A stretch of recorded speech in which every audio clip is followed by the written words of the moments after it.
of employer in relation to the exempted employees. देखिए, where exemption is granted under section 17(2)(a) or 2(b), employer in relation to the establishment shall, in relation to the benefit in nature of the life insurance to which any such person or class of person is entitled, or any insurance fund, maintain such accounts, submit returns, वही same responsibilities है, investments and provides for such facilities for inspection and pay such inspection charges. So the central government may direct, shall not at any time after exemption without the leave of central government reduce the total quantum of benefit in the nature of life insurance, and C, where such person leaves his employment and obtain reappointment. Same तीनों condition जो हमारी आगे की थी वही यहाँ पे carry forward की गई है. Next, cancellation of exemption. कभी भी कहीं भी हो सकता है भाई, इंडिया है. So the exemption granted under this section can be cancelled in case the failure on part of employer to comply with the terms and conditions imposed on which exemption were granted under various subsection mentioned above. In that case, the accumulation to the credit of employee would be transferred to the relative fund mentioned above. देखिए, अब यहाँ पे relative fund का मतलब क्या? Relative fund का मतलब, मान लीजिए कि ये लोग जो है वो पेंशन या प्रोविडेंट फंड ले रहे हैं, तो इनका खुद का पेंशन फंड प्रोविडेंट फंड होगा. अब विड्रॉल कर दिया ना, एग्जम्पशन को विड्रॉ कर दिया तो ठीक है. इनका पेंशन फंड का जो भी अमाउंट है, प्रोविडेंट फंड का जो भी अमाउंट है, वो रिस्पेक्टिव स्कीम के फंड में जाके डाल दीजिए.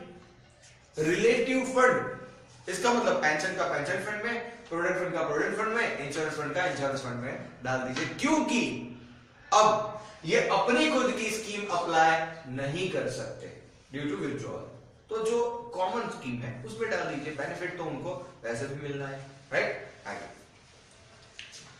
The appropriate government by notification official get subject to the condition on the pattern of investment of the pension fund and such other condition as may be specified therein, exempt any establishment or class of establishment from the operation of such pension scheme if the employee of such establishment or class of establishment either member of any other pension scheme or propose to be member of such pension scheme where the pensionary benefit are at par or more favorable than pension scheme under this act.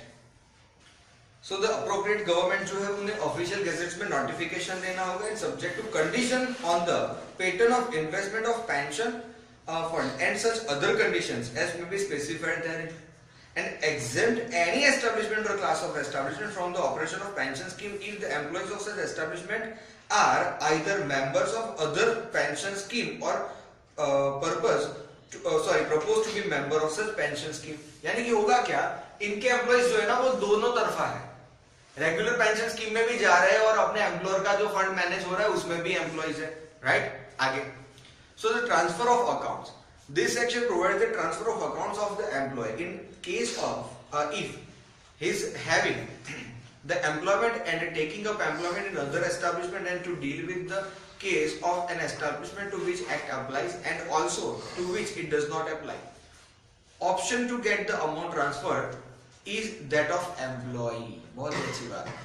अब होगा क्या, मान लीजिए हमने अब यहाँ पे example लिया था, ए लिमिटेड से बी लिमिटेड में मैंने शिफ्ट किया, यहाँ पे लेफ्ट किया, वहां पे ज्वाइन किया, तो ये हो सकता है कि बी लिमिटेड को ये एक्ट अप्लाई होता है, तो ठीक है ना, कॉमन फंड में डाल दीजिए, फिर यहां से ट्रांसफर करके उसके फंड में डाल दीजिए. हाँ, पर अगर मैंने ए लिमिटेड से सी लिमिटेड में शिफ्ट किया तो सी लिमिटेड को ये एक्ट अप्लाई नहीं हो रहा है. So that is choice of yours, आपको क्या करना है, एम्प्लॉय बताएगा क्या करना है. नेक्स्ट देखिए कि where employee of establishment to which act applies, underline कर दीजिए applies, leave his employment and obtain re-employment in other establishment to which act, underline कर दीजिए फिर से does not apply. यानी यहाँ पे A लिमिटेड एक्ट अप्लाई था, C लिमिटेड एक्ट अप्लाई नहीं कर रहा है और वो शिफ्टिंग हो रहा है. सो ये आपके एग्जामिनेशन क्वेश्चन के लिए इंपॉर्टेंट पॉइंट है कि there the amount of accumulation to the credit of such employee in the fund or as the case may be in the provident fund in the establishment left by him shall be transferred to the credit of his account in the provident fund of the establishment in which he is re-employed, if the employee so desires, and rules in relation to that provident fund permit such transfer.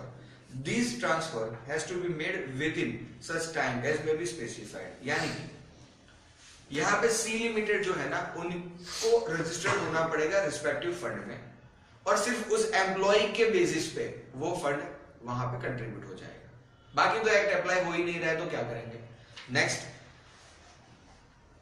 conversely, when employee of establishment to which act does not apply leaves his employment and obtains re-employment to another establishment to which act applies, their amount of accumulation to the credit of employee in the provident fund of the establishment left by him, if the employee so desires and the rules in relation to such provident fund permit, may be transferred to the credit of accounts in fund, or as the case may be, provident fund of the establishment in which he is re-employed.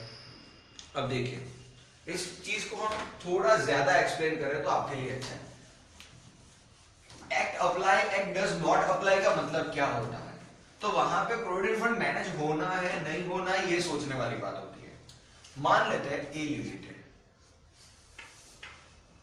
Act applicable, और लेते हैं B limited act not applies. इसका मतलब ये नहीं है कि यहां पे प्रोविडेंट फंड मैनेज नहीं हो रहा, यहां पे ओन स्कीम चल रही है और यहां पे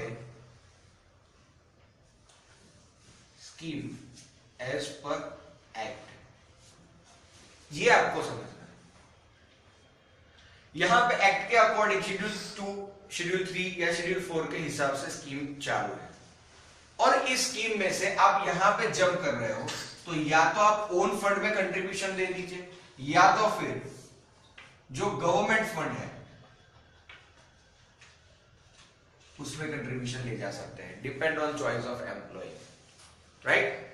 अब दूसरी बात क्या होगी, मान लेते हैं कि कोई बंदा एक्स है जो यहां से यहां आता है. राइट. तो यहां से यहां आने के बाद होगा क्या. देखिए, सेकंड पॉइंट आपके लिए ये था कि जिसके लिए एक्ट अप्लाई नहीं हो रहा है, that the amount of accumulation to the credit of such employee in the provident fund of the establishment left by him, if the employee so desires and rules in the relation to such provident fund permit, may transfer to the credit of his account in the fund, or as the case may be, in the provident fund of the establishment in which he is re-employed. देखिए, ऊपर जो था act does not apply and obtain establishment to which act applies, तो act apply हो रहा है, तो इसके जो प्रोविडेंट फंड की बात है वहां पे ये कंट्रीब्यूशन आपको देना होगा. Obviously depend on your choice, क्योंकि यहां पे इसका खुद का स्कीम है ही नहीं ना. अब खुद का स्कीम है नहीं तो करेंगे क्या, क्या कर सकते हैं. यहां पे ज्वाइनिंग ही करना पड़ेगा, तो यहां का जो अक्यूमुलेटेड फंड था वो इसमें मर्ज कर दीजिए. That's it. आगे, Act to have effect notwithstanding anything containing life insurance corporation. So in case of any inconsistency between this act and LIC Act, this section provides that Employee Provident Fund Act will prevail over the provision of the Life Insurance Corporation Act. यानी कि अगर कोई भी contradiction है इस act की कोई condition में और LIC एक्ट में, तो वहां पे प्रायोरिटी किस प्रोविजन को दी जाएगी, इस मिसलेनियस एक्ट के प्रोविजन को दी जाएगी. Liability in case of transfer of establishment, तो section 17B deals with the liability of transferor and transfer in case of transfer of the establishment in relation to the money due. देखिए, अब ये point क्या होता है. मान लेते कोई ए लिमिटेड अपने हिसाब से कंपनी चला रहा है, अब उसमें प्रोविडेंट फंड का प्रोविजन ये सब हो रहा था, कंट्रीब्यूशन हो रहा था, सब चालू. फॉर्चुनेटली बी लिमिटेड ने ए लिमिटेड को टेक ओवर कर लिया, तो पुराना जो कंट्रीब्यूशन का लायबिलिटी था या होगा, तो अब बी लिमिटेड क्या करेगा. बी लिमिटेड ने एस्टैब्लिशमेंट खरीद लिया, तो बी लिमिटेड को क्या हुआ, एप्लीकेबिलिटी रहेगी अगर कोई आउटस्टैंडिंग अमाउंट निकलती है, अरियर्स निकलता है, जो कि ए लिमिटेड के टाइम पे डिपॉजिट करना था बट उसने शॉर्ट डिपॉजिट या डिपॉजिट ही नहीं किया, और आफ्टरवर्ड्स, क्योंकि 5 साल में कभी भी नोटिस आ सकती है आपको, ये हमने देखा था, तो 5 साल में एस्केप्ड अक्यूमुलेशन या फिर एस्केप्ड डिपॉजिट ऑफ फंड अगर ढूंढ निकाला और उसकी नोटिस दी, तो what is the position of B limited कि जिन्होंने ए लिमिटेड को टेक ओवर किया है। देखिए Section 17B deals with the liability of transferor and transferee in case of transfer of establishment in regards to the money due under the act or scheme or pension scheme. In case of transfer of establishment brought in by sale, gift, lease or any other manner whatsoever, the liability of the transferor and transferee is underlined, joint and several. Other manner whatsoever, the liability of the transferor and the transferee joint and several, but is limited with respect to the period up to the date of transfer. Obviously, जब तक transfer की date हुई तब तक previous owner की responsibility रही, उसके बाद के लिए जो नया जो ट्रांसफरी है उसकी. Also, the liability of transfer is further limited to the assets obtained by him from the transfer of the establishment. Protection of action taken in good faith. तो अगर मान लीजिए कि बी लिमिटेड को पता ही नहीं था, उसने तो गुड फेथ में ये टेक ओवर किया है, तो उस केसेस में बी लिमिटेड को दोषी नहीं मान सकते, उसे पता ही नहीं है. तो नो शूट प्रोसिक्यूशन और other legal proceeding shall be against the central government और state government, the presiding officer of a tribunal, any authority referred under 7A, an inspector or any other person. Yes, यहाँ पे ये है कि अगर कोई appointed authority ने कोई एक्शन ले लिया किसी एस्टैब्लिशमेंट के ऊपर या एम्प्लॉयर के ऊपर और वो गुड फेथ में लिया है, तो किसी भी तरह का केस या प्रोसीडिंग वो एम्प्लॉयर उस अथॉरिटी के ऊपर नहीं दर्ज करवा सकता. वो किसी ऑफिसर के ऊपर केस नहीं कर सकता कि इन्होंने ये किया, इन्होंने वो किया, इन्होंने यहाँ पे छापा मारा, इतना मेरा लॉस हो गया, उनको कंपनसेट करना चाहिए. नहीं, उन्होंने गुड फेथ में किया होना चाहिए. आगे presiding officer and other officers to be a public servant. So presiding officer and tribunal, if its officers and other employees authorized authorities referred in section 7, and every inspector shall be deemed to be public servant within the meaning of section 21 of the Indian Penal Code.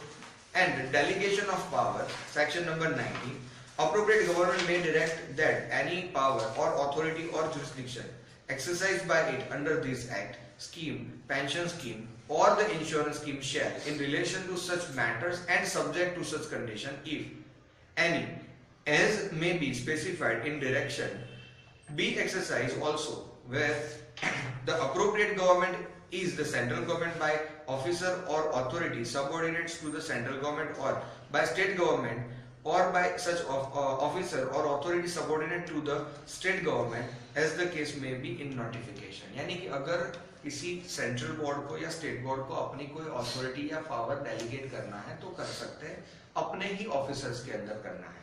Next, where the appropriate government is state by such officer or authority subordinate to state government as may be specified in the notification, and power to remove difficulties, so if any doubt, difficulty arise giving effect to the provision, and particularly in respect of cases where an establishment which is factory is engaged in industry specified in schedule number 1, where any particular establishment is an establishment falling within the class of establishment to which act applies by virtue of notification in section 1 subsection 3 clause B, or number of persons employed in establishment or number of years which have elapsed from the date on which the establishment has been set up, and where the total quantum of benefit to which employee is entitled have been reduced by the employer, where the central government may by order make such provision or give such direction not inconsistent with the provision of act as appear to it to be necessary or expedient for the removal of any doubt or difficulty, and order of central government in such case shall be final. यानी किसी भी तरह के difficulty के लिए आपको central government का approach करना है, तो सेंट्रल गवर्नमेंट के अप्रोच के बाद जो कोई भी डिसीजन या ऑर्डर सेंट्रल गवर्नमेंट देगा वो एम्प्लॉयर को और एम्प्लॉय को बाइंड रहेगा और वो फाइनल होगा. इसका मतलब यही है कि आप फर्दर प्रोसीडिंग नहीं कर सकते. That's it. जो कि हमने वैसे भी अपने ट्रिब्यूनल के केसेस में देखा था कि ट्रिब्यूनल से आगे आप केस ले ही नहीं जा सकते. तो वैसे यहाँ पे किसी भी डिफिकल्टी के रिगार्ड में central government is the highest authority. That's it. आप कोर्ट ऑफ लॉ में नहीं जा सकते. ओके.